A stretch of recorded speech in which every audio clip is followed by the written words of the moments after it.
Her er den anden video i serien om installationstegning. Du kan se, hvordan du tegner et hus, og du kan høre et par overvejelser om, hvordan du får mest muligt med i dit projekt. Nu er du klar til at begynde at tegne dit hus.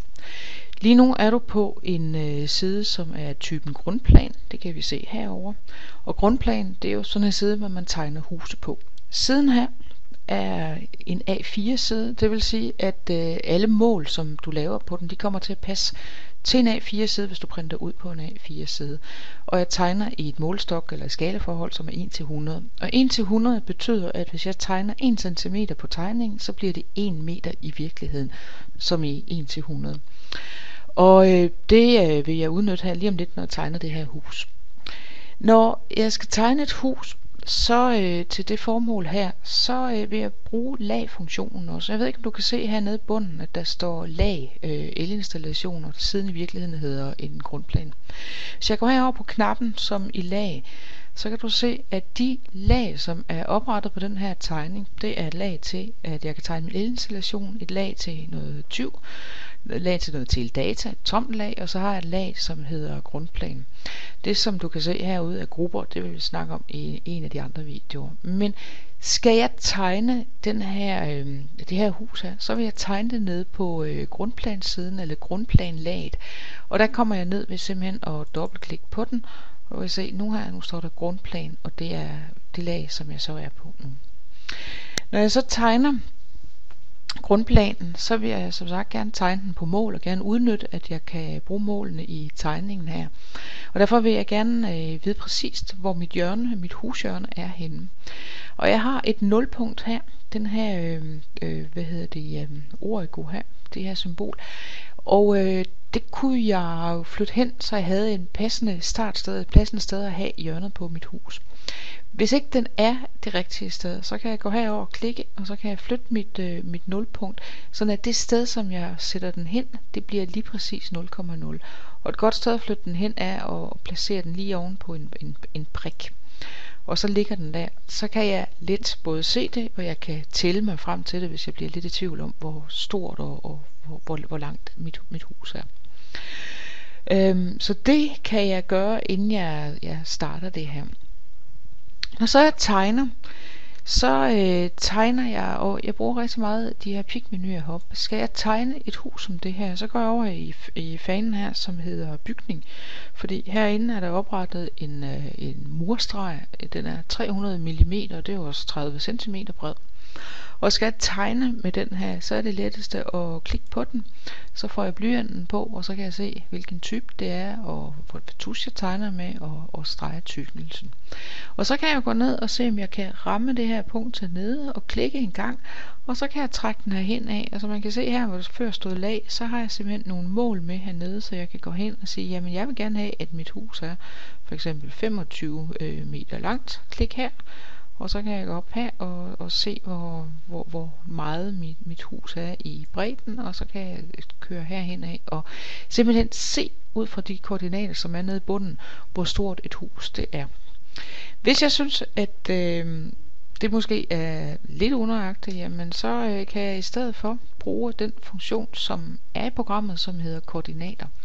Heroppe under funktioner har jeg en koordinatfunktion, og koordinatfunktionen, jamen så kan jeg gå ind og tegne en streg, som starter i 0,0,0. Og hvis jeg går herind en gang og klikker, og går herop i funktioner og koordinater igen, og koordinater har et genvej, og den vil jeg bruge næste gang her. Klik her en gang og sige, jeg vil gerne tegne, enten så kan jeg give x, y, eller jeg kan gå ned og tage min relativ og sige, jeg vil gerne have den 25 meter hen i x-retningen, ok en gang. Og så kan jeg bruge genvejen og sige, at jeg vil gerne have den til at gå 10 meter op i y-retningen. Og jeg kan bruge genvejen igen og sige, at jeg vil gerne have den til at gå lidt tilbage. Det er derfor, jeg bruger minuser i min x-retning. Og så kunne jeg jo på den her måde tegne selve huset rundt. Og ja, så det er lidt en smagssag, om du er mest til at bruge koordinaterne, eller om du er mest til at bruge de her almindelige tegnefunktioner, så man kan tegne omridset på huset. Jeg er opmærksom på, at jeg tegner nok på mål, men det mål, jeg refererer til, det er faktisk midten af stregen, så den er ikke 100% nøjagtig, men du kan, uanset hvad, alt andet lige, så kan du få en fornuftig skitse over et hus. Når jeg har tegnet det her, så kan jeg selvfølgelig også tegne indvendige væg, og der ligger en streg heroppe, som er 12 cm bred, og ja, igen, jeg kan bruge koordinaterne, eller jeg kan bare gå ind og tegne det, og så kan jeg tegne de her streger. Tilsvarende findes der også oppe i PIK-menuen symboler for døre og vinduer, hvad det ellers måtte være. Space-knappen roterer tingene, det har du måske også set i andre videoer. Og når man sætter den ind på en streg som det her, så bryder den stregen her. Jeg kan spejle min dør, sådan at jeg får sat døre på i begge retninger. Jeg kan gå op og hente døre, eller flere døre, eller jeg kan hente nogle vinduer, placere dem inde i mit hus, og så kan jeg tegne et hus, som efterhånden kan se ganske fornuftigt ud. Der ligger også komfurer og køleskabe og andre ting heroppe, som gør, at man kan tegne et hus. Sådan at du kan tegne en skitse af et hus, som er rimelig målfast, og du kan bagefter sætte dine elinstallationer på, og se, at det vitterligt passer over for eksempel komfur og køleskab, hvad der nu måtte være.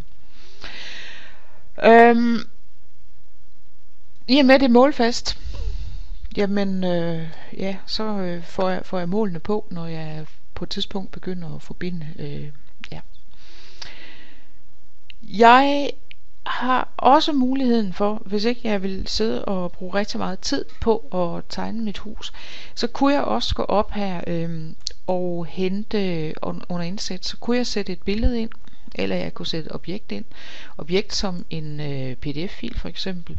Og så kunne jeg sætte det ind på siden, og så kunne jeg tegne ovenpå og bare placere min installation ovenpå det. Og det vil være ganske udmærket at gøre det, men når vi nu snakker om de her mål, så betyder det så, at jeg ikke får nogle mål med, som jeg kan bruge til særlig meget. Men rigtig mange gange, når man tegner installationstegn, så handler det jo måske lige så meget om at vise, hvor jeg sådan cirka sætter min lampeudtag af og mine stikkontakter henne, og så kan jeg vise noget, som er ganske fornuftigt til den, der nogle gange skal lave det. Det andet her, det handler om, at jeg også kan se lidt mere nøjagtigt på det. Og hvis jeg så endelig vil lave det, som kunne være allermest nøjagtigt, jamen så findes der muligheden for, når jeg går ud og åbner noget, at jeg faktisk kan bruge det filter, som hedder DVG eller DXF. Kan du få fat i en rigtig tegning over et hus, som ligger i DVG eller DXF tegning, så kan man gå ind og hente sådan en hustegning, og den skal jo være målfast af gode grunde, for ellers så duer den ikke. Og så kunne man jo gå ind og sætte det på, som ikke er på fra arkitektens side. Og det vil sige, så har man mulighed for at lave en rigtig nøjagtig tegning, og så bruge automation her til at lave den eltekniske del af det, som for eksempel at sætte kabler på, og se, at det er de rigtige komponenter, som er på i det rigtige hus. Hvis du nu synes, at alt det her er tegning også, at nu skal du bare prøve det her, og du måske ikke gider helt at tegne det her hus, så ligger der også hernede i mappen med skabeloner og i deltegn, der ligger der, jeg vil sige, en snydekode, som du kan trække ind, og så ligger der et hus her, som absolut ikke er arkitekttegnet, men som i hvert fald giver dig mulighed for at kunne øve dig lidt og arbejde med det og sætte lamper og stikkontakter på. Og hvordan du gør det, får vi at se i den næste video.